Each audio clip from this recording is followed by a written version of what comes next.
ఒక క్రైస్తవుడు దేవుని సన్నిధిలో 3 గంటలు ప్రార్థించకపోతే ఈ భూమి మీద ఒక క్రైస్తవుడుగా జీవించలేడు.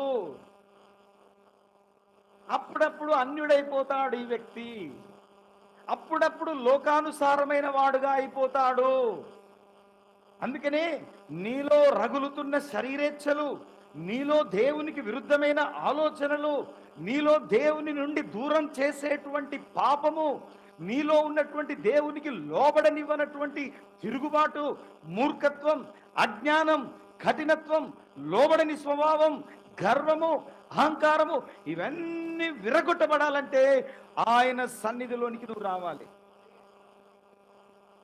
మ్యాగ్నెట్, అయస్కాంతము, ఒక ఇనప ముక్క అయస్కాంతాన్ని ఆకర్షించి అతుక్కున్నప్పుడు ఈ అయస్కాంతంలో ఉన్న లక్షణాలన్నీ ఇనుప ముక్క లోపలికి వస్తాయి.